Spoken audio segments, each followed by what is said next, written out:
Hello बच्चों। बच्चों, आज के इस लेक्चर में आप सबका बहुत बहुत स्वागत है। बच्चों, इस लेक्चर में हम लोग हिंदी मीडियम से पढ़ने वाले जो बच्चे हैं उनके लिए ये वीडियो है संबंध और फलन। ये गणित का एक चैप्टर है, संबंध और फलन। तो अब हिंदी मीडियम बच्चे या बिहार बोर्ड हो, यूपी बोर्ड हो, कोई भी बोर्ड हो, जहाँ भी बच्चे हिंदी मीडियम से पढ़ रहे हैं उनके लिए ये वीडियो काफ़ी उपयोगी साबित हो सकता है। और इंग्लिश मीडियम के बच्चों के लिए भी इसको समझने में सहायता मिल सकता है, तो वो भी इसको देख सकते हैं। तो आज हम बच्चों पढ़ेंगे संबंध और फलन।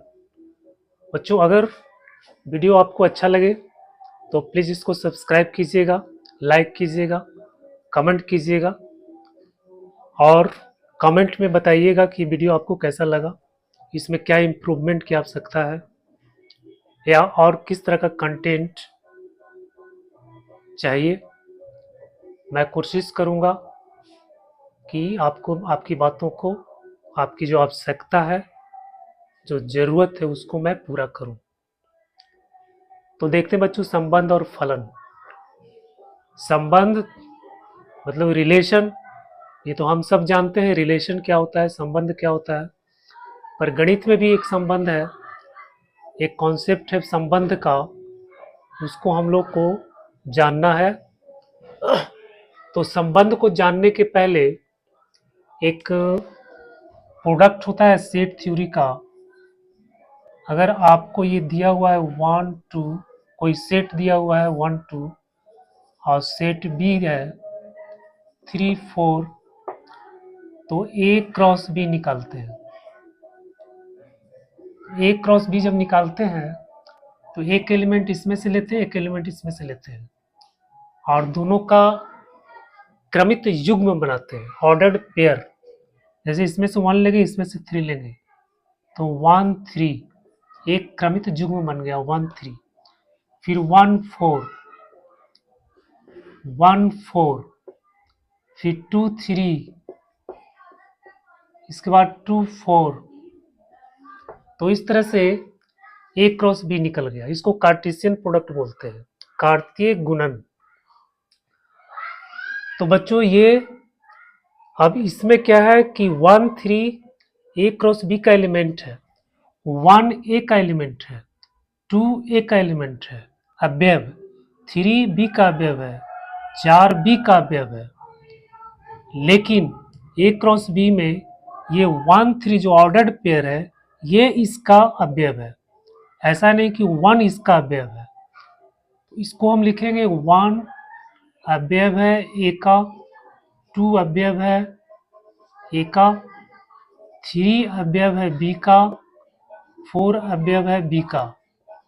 लेकिन यहाँ क्या लिखेंगे, 1 3 अवयव है ए क्रॉस बी का, 1 4 अवयव है ए क्रॉस बी का। तो इस तरह से इस तरह से होता है।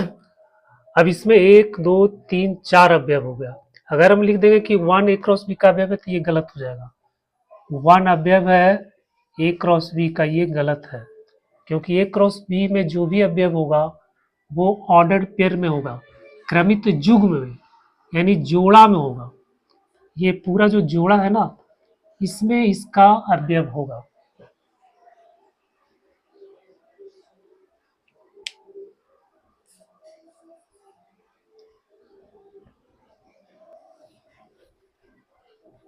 अब इसमें हम लोग देखते हैं कि बच्चों कि इसमें किसी भी समुच्चय का उप समुच्चय कैसे बनता है। एक अगर उप समुच्चय निकालेंगे तो ए के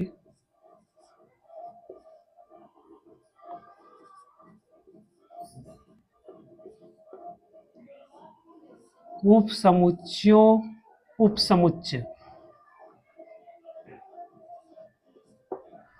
एक के उप समुच्चय, एक का उप समुच्चय, ये हो जाएगा, पहला हो जाएगा 5, क्योंकि फाइव जो है सभी समुच्चय का उपसमुच्चय होता है, तो एक हो गया फाइव।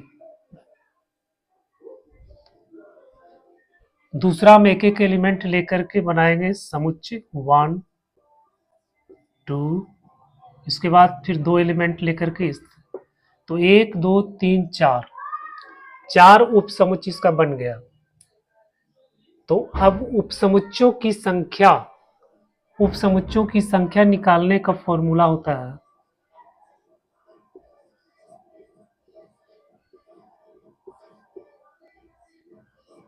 उपसमुच्चयों की संख्या बराबर होता है 2 के पावर n। n क्या है? समुच्चय में अवयवों की संख्या, जहां n बराबर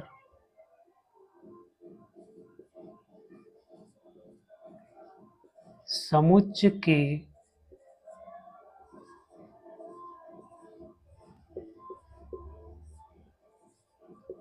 अवयवों की संख्या। ये हो गया, इसको स्टार मार दीजिएगा कि उप समुच्चयों की संख्या बराबर 2 टू पावर n, जहां n क्या है? उप समुच्चय के अवयवों की संख्या। अब इसमें कितना अवयव है? 2 अवयव है, तो इसका उप समुच्चय अगर निकालेंगे तो 2 के पावर n यानी 2 के पावर 2 बराबर कितना आ जाएगा? 4। तो आप यहाँ पे देख रहे हैं 1 2 3 4, चार उप समुच्चय इसका बनेगा। उसी तरह से इसका भी 4 उप समुच्चय बनेगा। अगर हम सेट लेते हैं 1 2 3 4, तो इसका उप समुच्चय की संख्या कितना हो जाएगा? 2 के पावर 4, क्योंकि इसमें 1 2 3 4 चार एलिमेंट है, तो 2 के पावर 4 कर देंगे तो आ जाएगा 2 2 8 16, 16 उप समुच्चय इसका बनेगा। तो इस तरह से हम उपसमुच्चयों की संख्या को निकाल सकते हैं।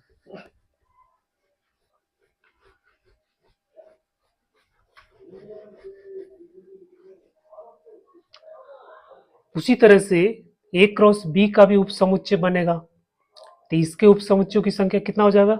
इसमें 1 2 3 4। सबसे पहले देखिए कि A में कितना एलिमेंट है, इसको हम लोग NA लिखते हैं। A के अवयवों की संख्या तो लिखते हैं NA। इसमें अवयवों की संख्या कितना है? 2। फिर लिखेंगे NB। NB का मतलब क्या हो गया?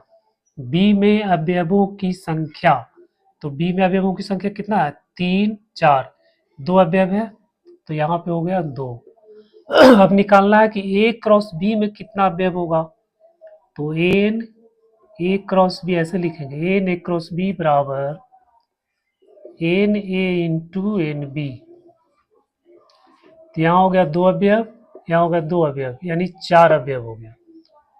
तो 1 2 3 4, तो ये आपका निकल गया। तो A क्रॉस B में अगर अवयवों की संख्या निकालना है तो इसमें कितना अवयव है, इसमें कितना अवयव है, दोनों को गुणा कर देंगे तो A क्रॉस B के अवयवों की संख्या निकल जाएगा। तो ये भी, इसको भी स्टार मार्क कर दीजिए, इसको भी याद रखिएगा कि एन ए क्रॉस बी बराबर होता है n A into n B.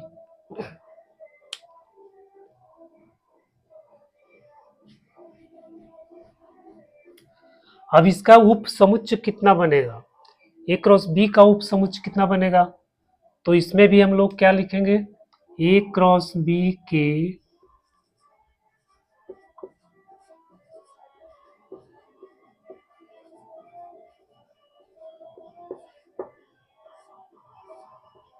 उप समुच्चयों की संख्या,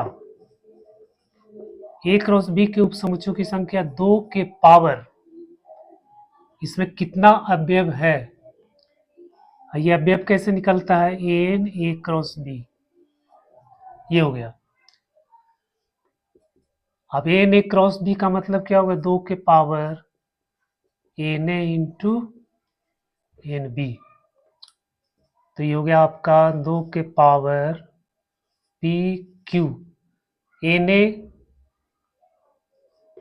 जहां एन ए बराबर पी हो गया और एन बी बराबर क्यू हो गया, यानी ए में अवयवों की संख्या पी है और बी में अवयवों की संख्या क्यू है, तो इसके उप समुच्चयों की संख्या कितना हो जाएगा, 2 के पावर पी क्यू।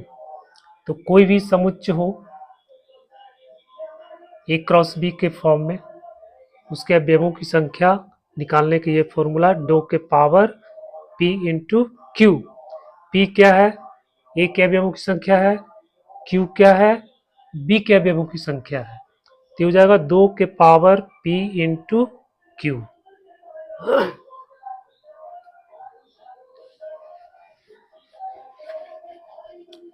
तो इसके कितना उपसमुच्चय बनेगा, इसमें अवयवों की संख्या 1 2 3 4 है, हम डायरेक्ट भी यूज कर सकते हैं, 2 के पावर 4 यानी 16।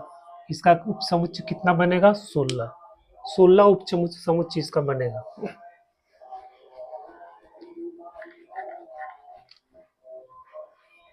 अब देखते हैं बच्चों संबंध।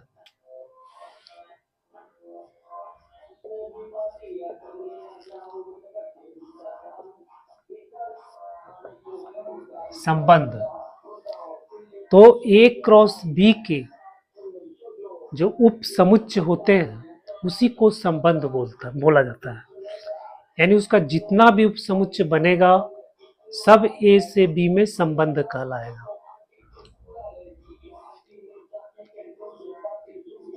यदि ए और बी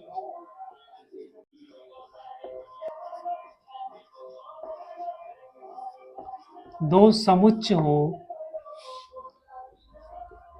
तो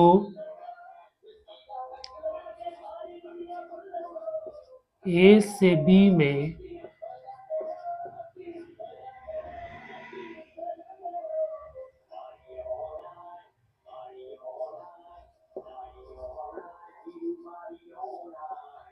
संबंध आर ए क्रॉस बी के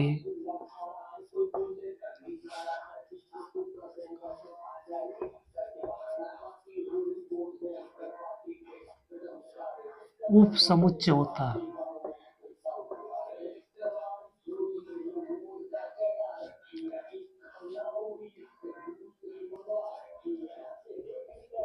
अर्थात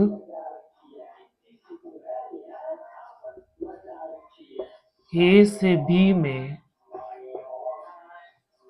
आर कोई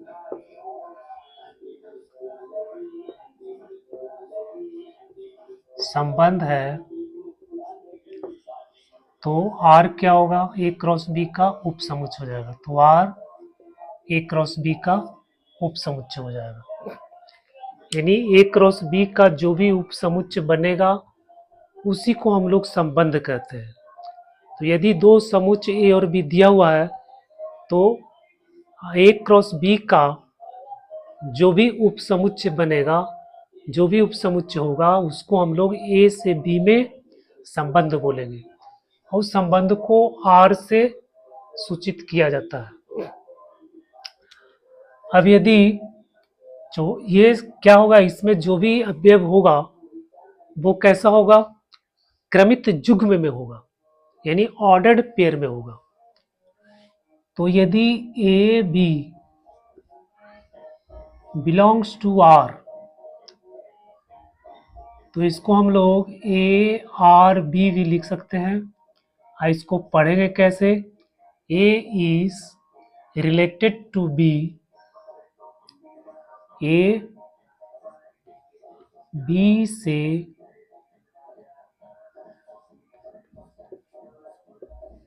आर के द्वारा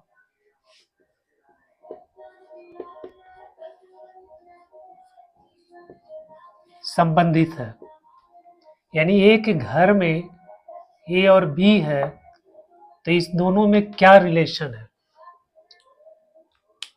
ये मान लो बच्चों एक घर है, घर में ए और बी दो सदस्य हैं, दो अवयव हैं, तो ये दोनों में तो कुछ रिलेशन होना चाहिए, कुछ संबंध होना चाहिए।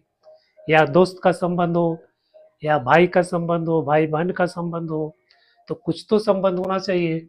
या ये गरीब है, ये अमीर है, इस तरह से कुछ भी संबंध हो सकता है। तो जब एक घर में ए बी है तो ए बी से संबंध आर के द्वारा संबंधित है, और इसको हम लोग इस तरह से लिखते हैं A B belongs to R, यानी ए बी आर का अवयव है, या फिर ए आर बी भी लिखा जाता है। तो इतना बात आपको समझ में आ गया होगा, ये संबंध क्या होता है। तो संबंध जो भी होता है वो ए क्रॉस बी का उप समुच्चय होता है, ए क्रॉस बी का उप समुच्चय होता है। अब बच्चों है प्रांत और परिसर। अगर आपको कोई संबंध दिया हुआ है, से 1 2 3 4 5 6, ये कोई आपको संबंध दिया हुआ है, तो इसका जो फर्स्ट अवयव है, इसका जो संबंध होता है उसको प्रांत बोलते हैं, उसका जो समुच्चय होता है उसको प्रांत बोलते हैं। तो प्रांत ऑफ आर, आर का प्रांत क्या हो जाएगा 1 3 5, यानी आर एक क्या है, आर एक संबंध है, इसका अवयव है ऑर्डर्ड पेयर 1 2 3 4 5 6।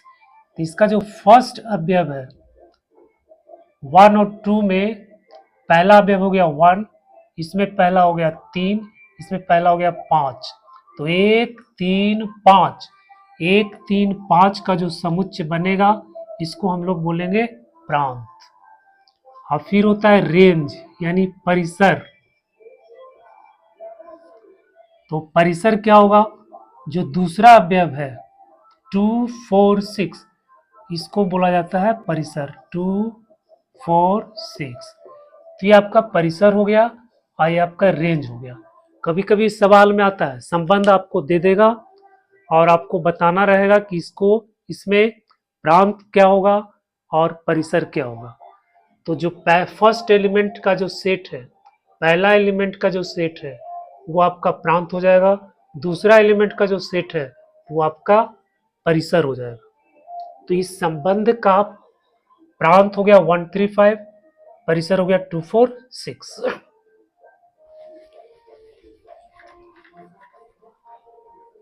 अब हम लोग देखते हैं बच्चों, कुछ विशेष टाइप्स होता है संबंध का, उस संबंध को देखते हैं।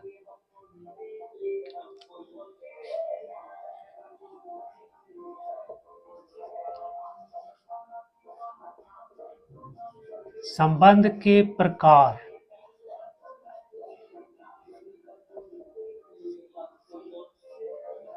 फर्स्ट है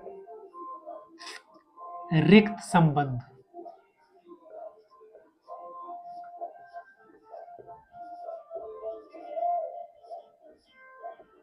रिक्त संबंध, इसको एम्प्टी रिलेशन या वॉइड रिलेशन भी बोला जाता है, वॉइड रिलेशन। अच्छा एक चीज और, यहाँ पे जो संबंध हम बताया वो ए से बी में है, अभी ए से ए में भी संबंध होता है। जैसे कोई समुच्चय अगर दिया हुआ ए बराबर 1 2 3, तो हम ए से ए में यानी ए क्रॉस ए निकालेंगे तो 1 1 हो जाएगा,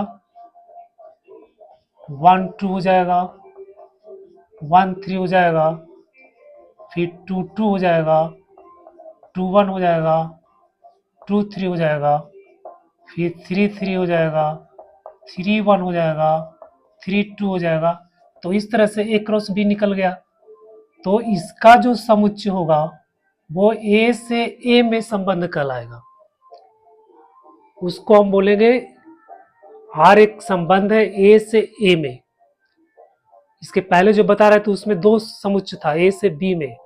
अब ए से ए में इसका जो भी उप समुच्चय बनेगा वो ए से ए में संबंध कहलाएगा।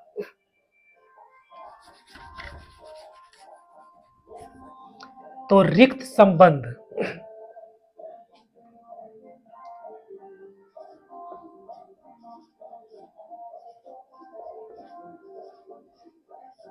यदि कोई समुच्चय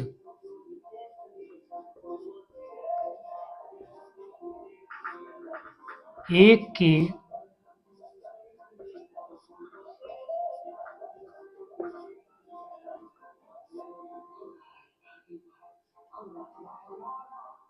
के अवयव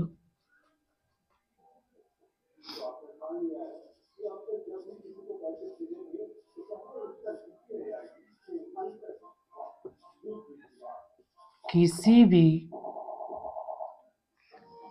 समुच्चय ए के अवयव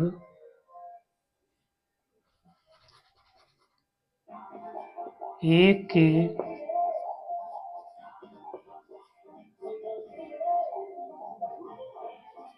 किसी भी अवयव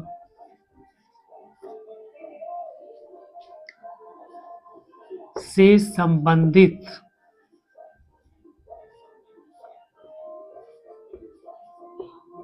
नहीं हो तो उसे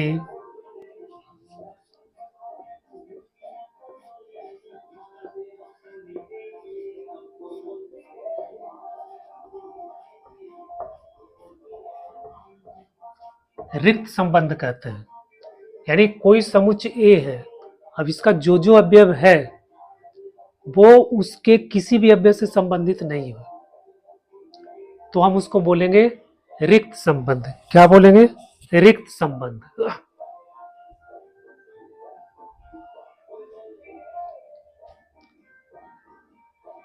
इसको हम लोग से आर कोई संबंध है तो ये हो जाएगा फाई।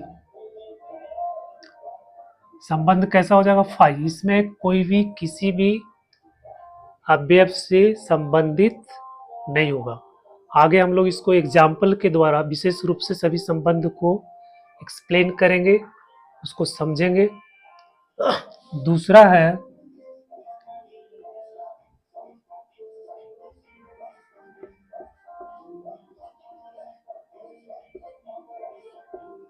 सार्वभौमिक संबंध।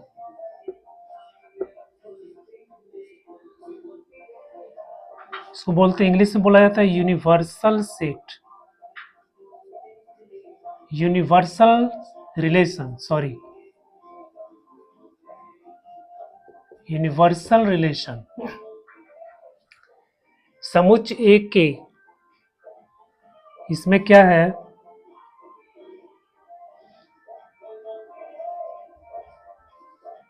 यदि कोई समुच्चय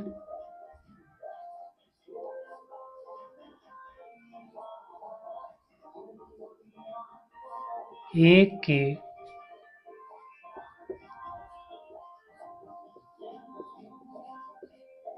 प्रत्येक अवयव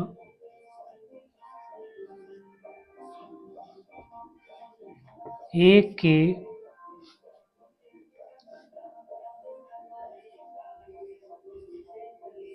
अवयव से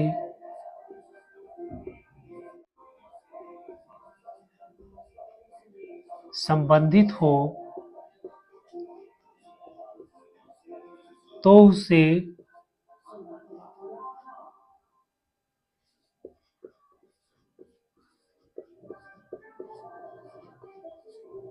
सार्वभौमिक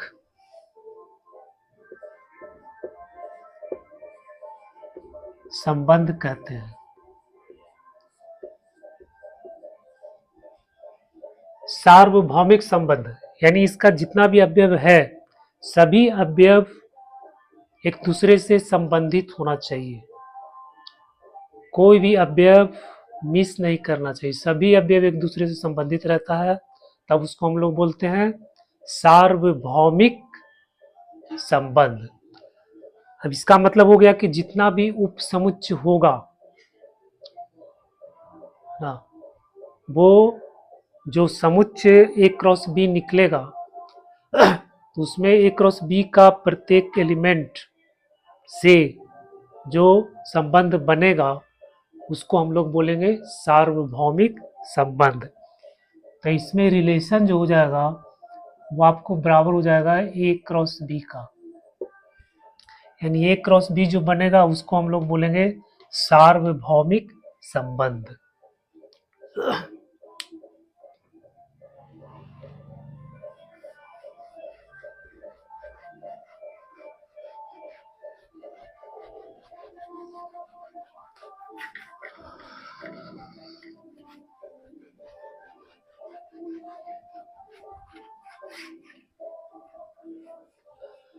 तो ये हो गया सार्वभौमिक संबंध। तीसरा जो है वो इसको बोलते हैं आइडेंटिटी रिलेशन, यानी आइडेंटिटी का मतलब हो गया पहचान। ठीक है, तो आइडेंटिटी रिलेशन तीसरा, या फिर हिंदी में बोलेंगे पहचान संबंध। इसका और भी कुछ हिंदी होता होगा, पर आइडेंटिटी हो गया आइडेंटिटी रिलेशन। आइडेंटिटी रिलेशन, पहचान संबंध। आइडेंटिटी रिलेशन में क्या होता है कि जो एलिमेंट है वो खुद से संबंधित होता है। जैसे 1 2 है तो 1 1 से संबंधित है, 2 2 से संबंधित है, 3 3 से संबंधित है। बस इतना ही, सिर्फ अपने आप से संबंधित होता है और वो किसी भी दूसरे अवयव से संबंधित नहीं होता है। तो उसको हम लोग बोलते हैं आइडेंटिटी रिलेशन या पहचान संबंध। यदि किसी समुच्चय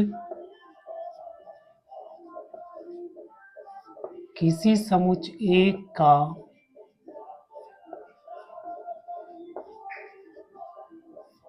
प्रत्येक अवयव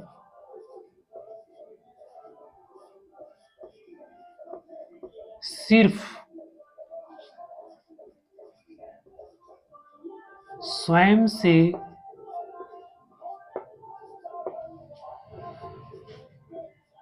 संबंधित होता है,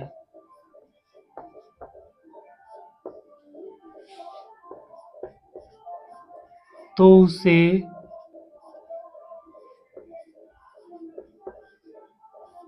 पहचान संबंध कहते हैं।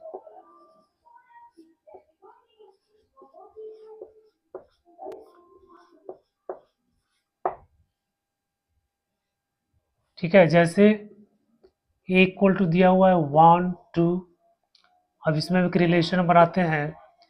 1 1 से रिलेटेड है, 2 2 से रिलेटेड है। बस 1 1 से रिलेटेड है, संबंधित है, और 2 2 से संबंधित है। तो इसको हम लोग बोलेंगे पहचान संबंध या फिर आइडेंटिटी रिलेशन।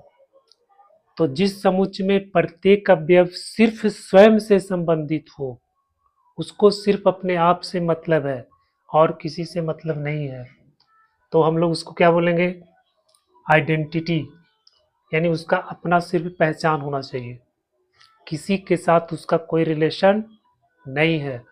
तब हम बोलेंगे कि ये कैसा संबंध है, पहचान संबंध या आइडेंटिटी रिलेशन है।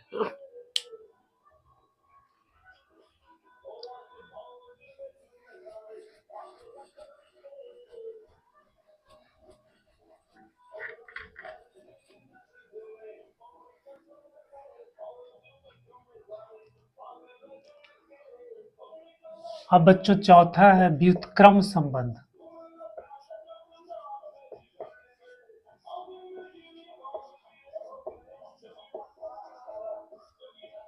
व्युत्क्रम संबंध यानी inverse relation. Inverse relation, inverse relation, यदि कोई आर रिलेशन है A B such that A belongs to A और बी बिलोंग्स टू ए, इस तरह से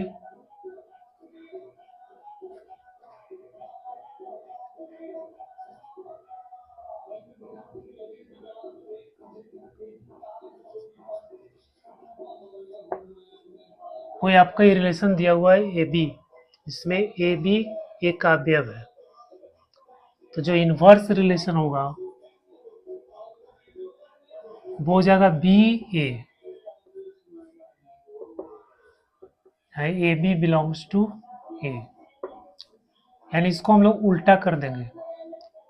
जब एलिमेंट 1 2 है तो उसको लिख देंगे 2 1, तो उस तरह से जो रिलेशन बन जाएगा उसको हम लोग बोलेंगे इनवर्स रिलेशन। जब इनवर्स रिलेशन बनाएंगे तो उसमें प्रांत और परिसर दोनों बदल जाएगा। जो रिलेशन का प्रांत था वो परिसर बन जाएगा और जो परिसर था वो प्रांत बन जाएगा। तो इसको हम लोग बोलते हैं व्युत्क्रम संबंध।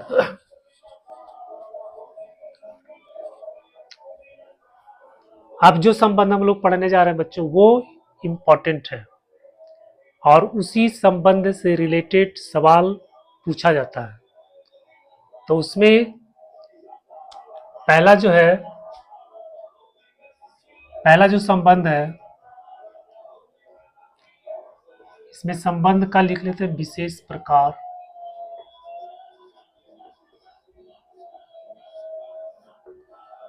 पहला जो इसको बोलते हैं स्वतुल्य संबंध, रिफ्लेक्सिव रिलेशन। रिफ्लेक्सिव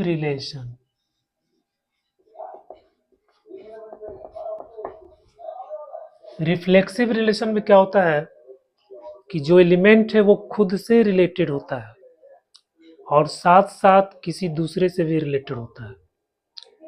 तो खुद से रिलेटेड होना जरूरी है और उसके बाद किसी दूसरे अवयव से भी रिलेट कर भी सकता है, नहीं भी कर सकता है। जबकि आइडेंटिटी रिलेशन में सिर्फ खुद से रिलेटेड होना चाहिए, किसी दूसरे से रिलेशन उसका नहीं होना चाहिए। इसमें है कि खुद से रिलेटेड भी होगा और दूसरे एलिमेंट से भी रिलेटेड हो सकता है, नहीं भी हो सकता है, दोनों चीज इसमें है। यदि किसी समुच्चय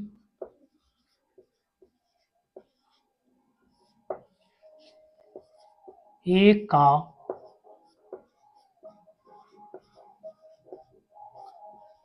प्रत्येक अवयव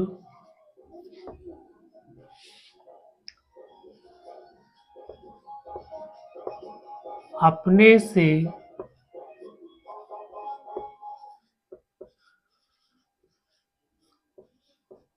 संबंधित हो तो उसे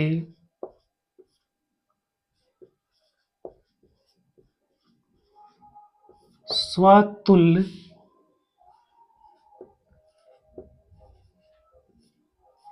संबंध कहते हैं। स्वतुल्य संबंध कहते हैं। इसमें देखो सिर्फ यहाँ पे नहीं लिखा गया है, उसमें लिखा था सिर्फ अपने आप से संबंधित हो, और इसमें सिर्फ नहीं है, इसमें है कि प्रत्येक अवयव अपने से संबंधित हो, यानी प्रत्येक अवयव अपने से संबंधित हो और किसी दूसरे से संबंधित हो भी सकता है, नहीं भी हो सकता है, तब उसको हम लोग बोलेंगे स्वतुल्य संबंध। दूसरा है सममित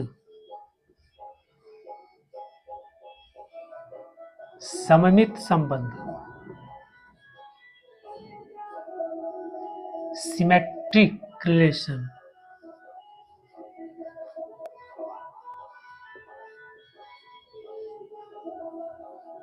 सिमेट्रिक रिलेशन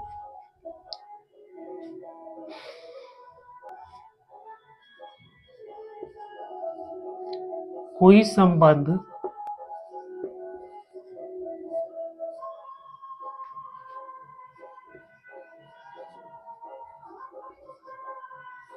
समुच्चय ए में कोई संबंध R समुच्चय ए में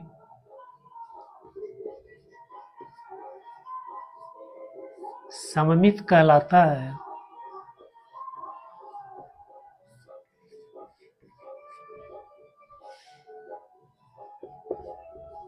यदि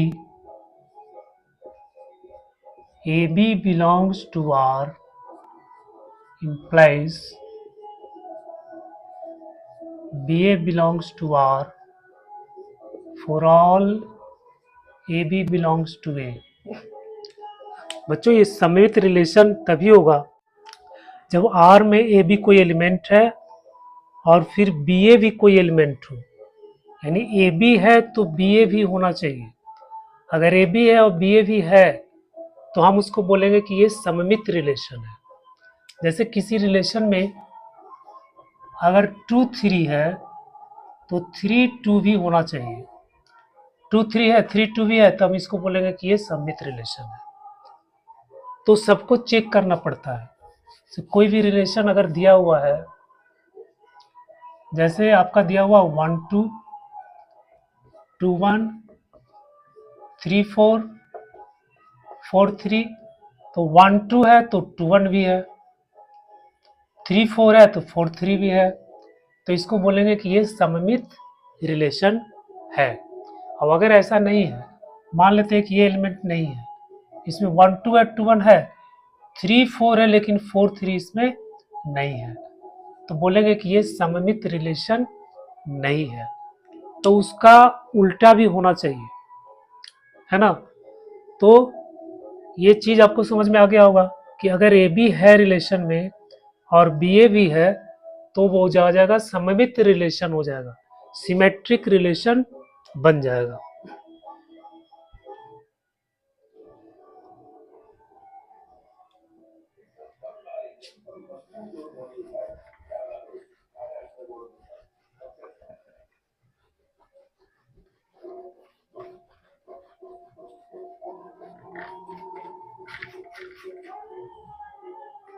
तीसरा जो है ये है संक्रमित।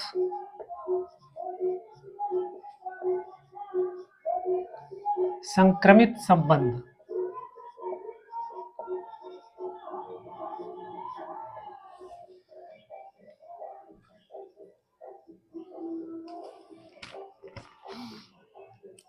संक्रमक संबंध, सॉरी,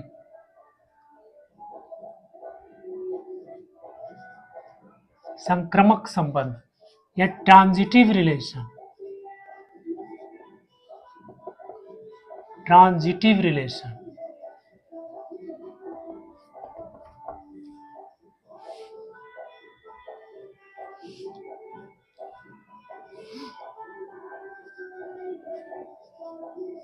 यदि कोई संबंध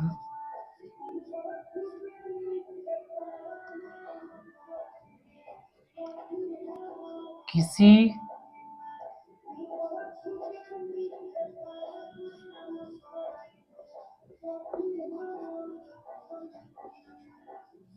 समुच्चय ए में, यदि किसी समुच्चय ए में आर कोई संबंध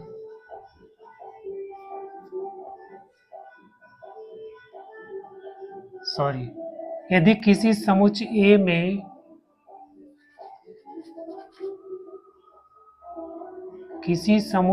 में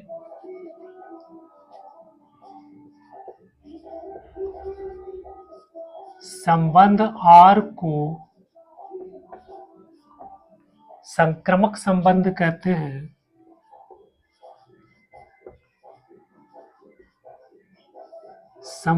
संक्रमक संबंध कहते हैं, यदि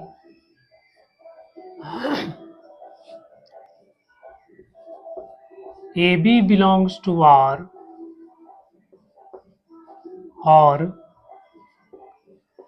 BC belongs to R implies AC belongs to R for all ABC belongs to A। यानी इसमें कह रहा है कि बच्चों अगर AB R का अवयव है और फिर BC R का अवयव है तो AC भी R का अवयव होना चाहिए। यहाँ पे देखिए AB, इसमें फर्स्ट एलिमेंट A है, सेकेंड अवयव जो है B है। यहाँ पे पहला अवयव B है और दूसरा अवयव C है, यानी जो यहाँ पे है वो यहाँ पे होना चाहिए। तो अगर रिलेशन में इस तरह से दोनों दिया हुआ है तो ये भी होना चाहिए, A C भी इस रिलेशन में होना चाहिए। तो अगर ये शर्त पूरा होता है तो हम बोलेंगे कि ये संक्रमक संबंध है। तो इसमें एक चीज पे ध्यान देना, अगर ए बी है आपका, मान लो कि ए बी है और बी सी नहीं है, तो हम संक्रमक चेक नहीं करेंगे, वो अपने आप संक्रमक हो जाएगा। लेकिन अब देखें कि ए बी है और बी सी भी है और इसके बाद ए सी है कि नहीं है। ए बी भी है, बी सी भी है, इसके बाद देखें कि ए सी है कि नहीं। तो ए बी बी सी होने के बाद अगर ए सी है तो संक्रमक संबंध हो जाएगा, और अगर ए बी बी सी होने के बाद ए सी नहीं है तो वो संक्रमक संबंध नहीं होगा। तो इसको हम लोग कैसे चेक करेंगे, ए बी देखेंगे और बी सी देखेंगे। अगर ए बी और बी सी है फिर देखेंगे कि ए सी है कि नहीं। तो अगर ए सी है तो संक्रमक है, ए सी नहीं है तो संक्रमक नहीं है। अब मान लो ए बी है और बी सी नहीं है तो भी ये संक्रमक हो जाएगा, क्योंकि ए बी के साथ बी सी होना जरूरी है। जैसे कोई संबंध हम लेते हैं आर,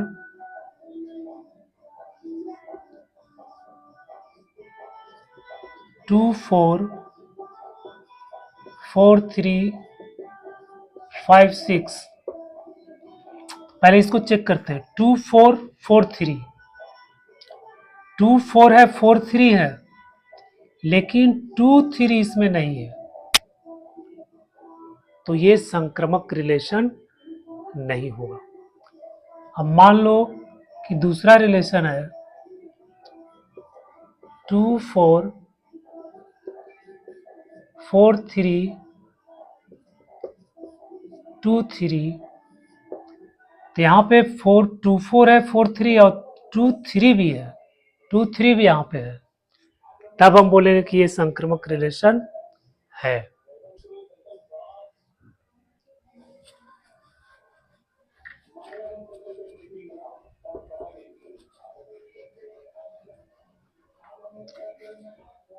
अब जो लास्ट है वो है तुल्य, तुल्य संबंध।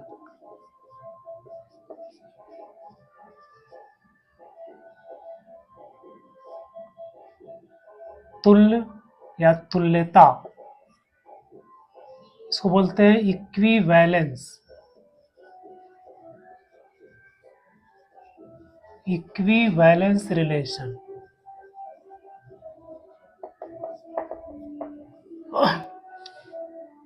अब इक्विवेलेंस रिलेशन क्या होता है, अगर कोई संबंध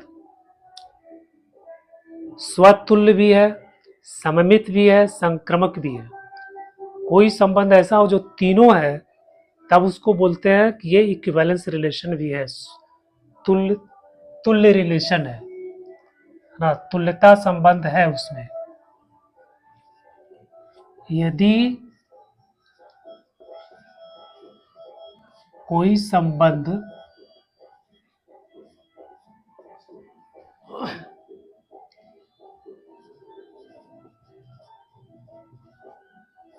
स्वतुल्य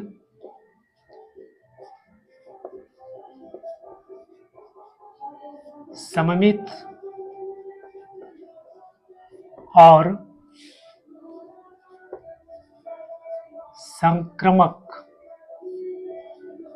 तीनों हो तो उसे तुल्य संबंध कहते हैं।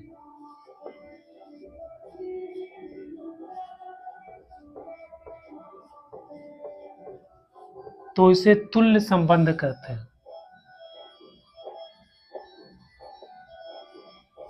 ठीक है बच्चों, अगर कोई संबंध तीनों है, स्वतुल्य भी है, सममित भी है, संक्रमक है, तो हम बोलेंगे कि ये तुल्य संबंध इक्विवेलेंस रिलेशन है। तो बच्चों रिलेशन का बस इतना ही कॉन्सेप्ट था। अब इसी पे बेस्ड सवाल आता है, तो आइए देखते हैं कुछ प्रश्न को हम लोग।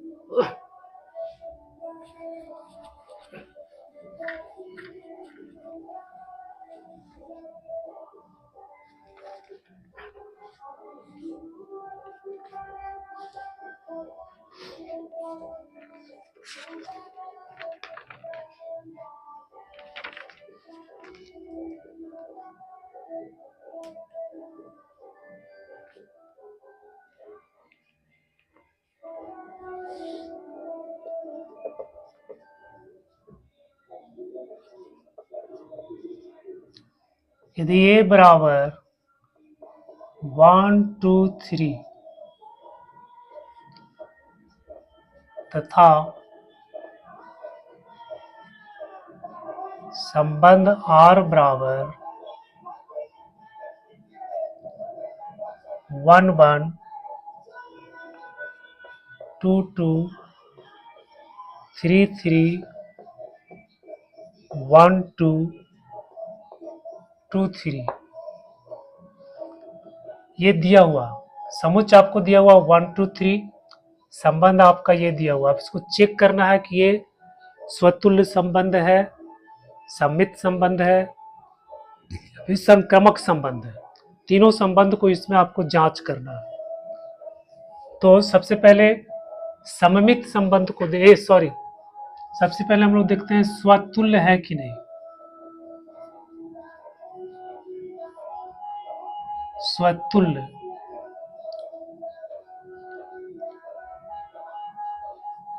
स्वतुल्यता को हम लोग चेक करते हैं। तो स्वतुल्य संबंध में क्या बताया था कि इसमें जो जो एलिमेंट है वो एलिमेंट स्वयं से संबंधित होना चाहिए, ये मस्ट है। स्वयं से संबंधित होना बहुत जरूरी है। इसके बाद किसी दूसरे अवयव से संबंधित हो या फिर नहीं हो। यहाँ पे देखिए कि ए बराबर हो गया 1 2 3। अब 1 1 से संबंधित होना चाहिए, तो 1 1 से संबंधित है, 2 2 से संबंधित है, 3 3 से संबंधित है। तो इसका जो जो एलिमेंट है वो एलिमेंट खुद से संबंधित है ना। आपको दिखाई दे रहा है यहाँ पे कि 1 1 से 2 2 से 3 3 से संबंधित। अब इसके बाद वो किससे संबंधित है ये हमको नहीं सोचना है, संबंधित है कि नहीं है। तो यहाँ 1 2 से भी संबंधित है, 2 3 से भी संबंधित है। हमको बस इतना तक चेक करना है, ये वाला कि ये संबंधित है कि नहीं। अगर इतना संबंधित है तो वो स्वतुल्य संबंध हो जाएगा। तो यहाँ पे 1 1 2 2 3 3 है, 1 1 R का अवयव है, 2 2 भी R का अवयव है और 3 3 भी R का अवयव है। तो अतः ये क्या हो जाएगा, स्वतुल्य संबंध हो जाएगा।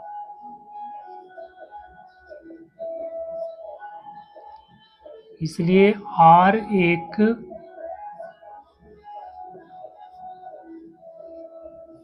स्वतुल्य संबंध है। अब दूसरा देखते हैं सममिति।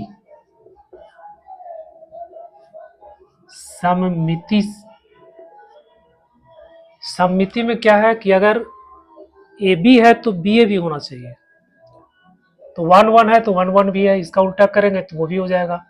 2 2 है तो इसका उल्टा करेंगे तो 2 2 है तो 2 2 भी है इसमें। 3 3 है तो इसका उल्टा करेंगे तो 3 3 तो 3 3 भी है इसमें। अब इसको देखो 1 2 है, 2 1 है इसमें नहीं है ना। तो यहाँ पे लिखेंगे, यहाँ 1 2 अवयव है आर का, लेकिन 2 1 आर का अवयव नहीं है। तो इसलिए आर सममित नहीं है, आर जो है सममित नहीं है। उसी तरह से अगर 2 3 को भी चेक करेंगे तो 2 3 है तो 3 2 भी होना चाहिए। तो जब एक ही नहीं है तो ये भी नहीं है, सॉरी 2 3 है 3 2 भी नहीं है, 1 2 है। अगर इसी का नहीं है तो भी नहीं होगा, इसका रहे चाहे नहीं रहे। इस एलिमेंट का 1 2 है तो 2 1 इसमें होना चाहिए। यानी एक भी एलिमेंट अगर मिस करता है, कंडीशन को संतुष्ट नहीं करता है तो वो सममित नहीं होगा। तीसरा हम चेक करते हैं संक्रमक संबंध है कि नहीं। संक्रमक संबंध में हम क्या बताए थे कि ए बी है, बी सी है, तो देखना है ए सी। यहाँ पे देखिए 1 1 है, 1 1 है, और फिर इस 1 से शुरू होने वाला है, यहाँ 1 2 है। यहाँ आप देख रहे हैं 1 1 है, 1 1 है, और इससे इस 1 से शुरू होने वाला इतना है, तो इसमें 1 2 भी होना चाहिए। तो 1 2 है इसमें, हाँ 1 2 है, 1 2 है, तो ये तो ठीक है। फिर 2 2 है, अब 2 से शुरू होने वाला यहाँ पे 2 3 है, फिर 2 3 होना चाहिए, तो 2 3 भी इसमें है, ये भी सही है। अब यहाँ पे देखते हैं 3 3 है, अब 3 से शुरू होने वाला कुछ है इसमें, नहीं है, तो हम इस पे विचार नहीं करेंगे, ये हमको कोई प्रॉब्लम खड़ा नहीं करेगा, है ना। इसका क्योंकि 3 3 है, तो 3 से मिलने वाला, 3 से शुरू होने वाला कोई एलिमेंट इसमें है, ये नहीं है, तो ये जो है प्रॉब्लम खड़ा नहीं करेगा। अब इसको चेक करते हैं, 1 2 और 2 3 है, तो क्या 1 3 है इसमें? 1 3 इसमें नहीं है, तो यहाँ क्या हो जाएगा, 1 2 है, 2 3 भी है, लेकिन 1 3 इसमें नहीं है। तो बच्चों क्या ये संक्रमक संबंध होगा? ये संक्रमक संबंध नहीं होगा। हम क्या बोले थे कि अगर 1 2 है तो आपको चेक करना है कि 2 से शुरू होने वाला कोई अवयव इसमें है कि नहीं है। अगर नहीं है तो इसको छोड़ दीजिए, ये आपको संक्रमक होने में बाधा उत्पन्न नहीं करेगा, फिर उस पर हमको विचार ही नहीं करेगा। लेकिन अगर 1 2 है और 2 से शुरू होने वाला कोई एलिमेंट आपको मिल रहा है, तब हम चेक करना है कि 1 3 है कि नहीं है। तो अगर 1 3 है तो संक्रमक है, 1 3 नहीं है तो संक्रमक नहीं है। तो इस तरह से ये रिलेशन स्वतुल्य है, सममित नहीं है और संक्रमक नहीं है। तो बच्चों इस तरह का सवाल आता है आपको चेक करने के लिए, ये रिलेशन आपको दे देगा बोर्ड एग्जाम में और पूछेगा कि बताओ ये संक्रमक, ये स्वतुल्य, सममित, संक्रमक, ये कौन सा रिलेशन है या फिर नहीं है।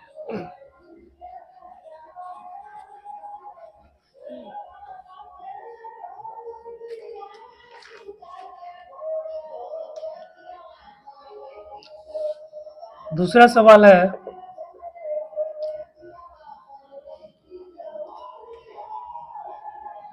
समुच्चय ए में, समुच्चय ए में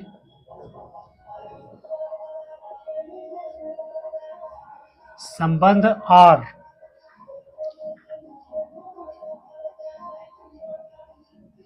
समुच्चय ए में, समुच्चय यहाँ पे दिया हुआ है,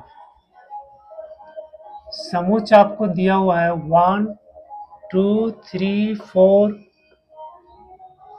14, ये समुच्चय दिया हुआ है और संबंध जो दिया हुआ है एक्स वाई सच डेट 3x माइनस वाई बराबर 0। अब आपको चेक करना है, ये एनसीईआरटी का सवाल है, एनसीईआरटी, ये एनसीईआरटी का क्वेश्चन है।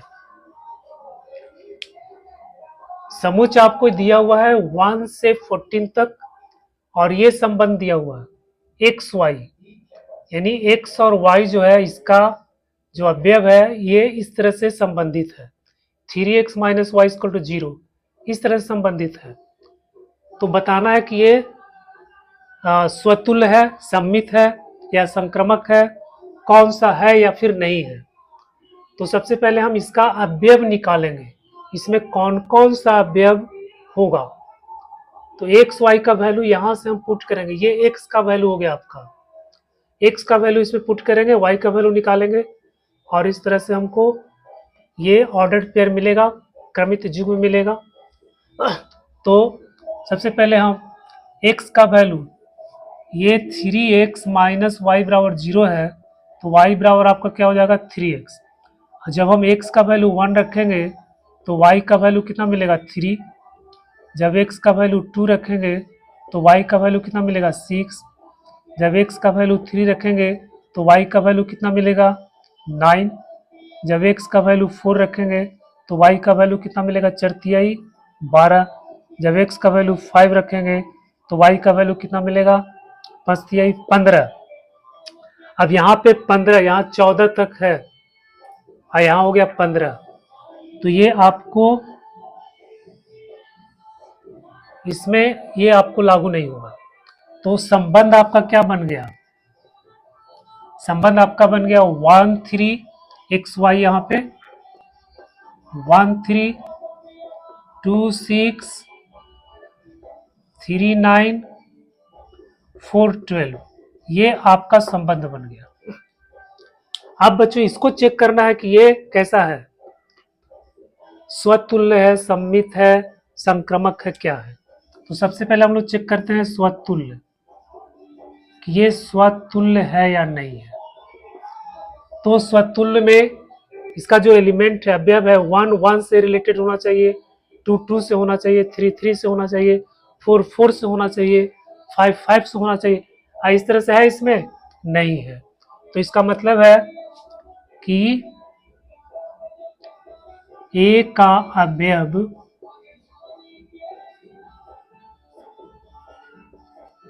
स्वयं से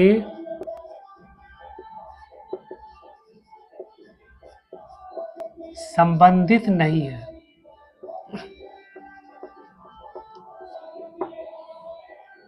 तो ये स्वतुल्य नहीं होगा। तो यहाँ पे आर स्वतुल्य नहीं है। दूसरा है सममित। अब सममित चेक करो।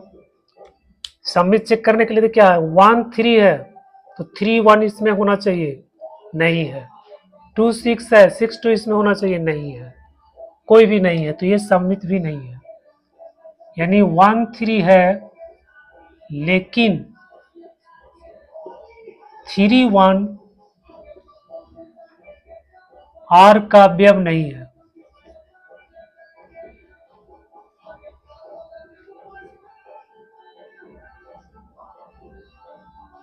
इसलिए आर सममित नहीं है।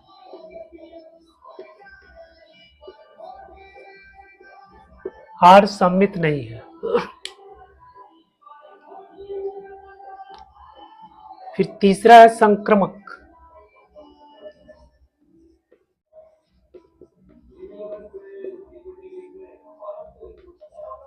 संक्रमक चेक करना, तो संक्रमक में 1 3 है, 3 से शुरू होने वाला इसमें अवयव है 3 9।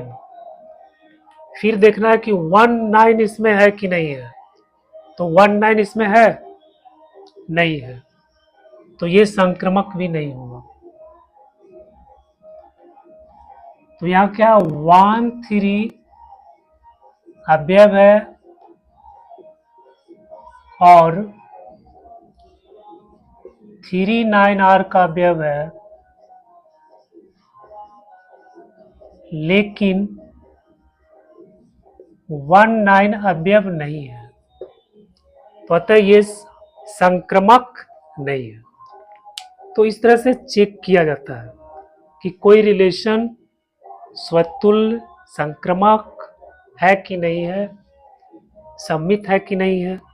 अगर कोई रिलेशन तीनों हो जाता है, स्वतुल्य भी हो जाता है, सम्मित भी हो जाता है, संक्रमक भी हो जाता है, तब हम बोलेंगे कि वह कैसा है, तुल्य रिलेशन है, इक्विवेलेंस रिलेशन है। तो बच्चों आज ये संबंध का ये कॉन्सेप्ट था। अच्छा एक चीज और यहाँ पे हम आपको बता दें कि अगर कोई रिलेशन आपको दिया हुआ है 1 2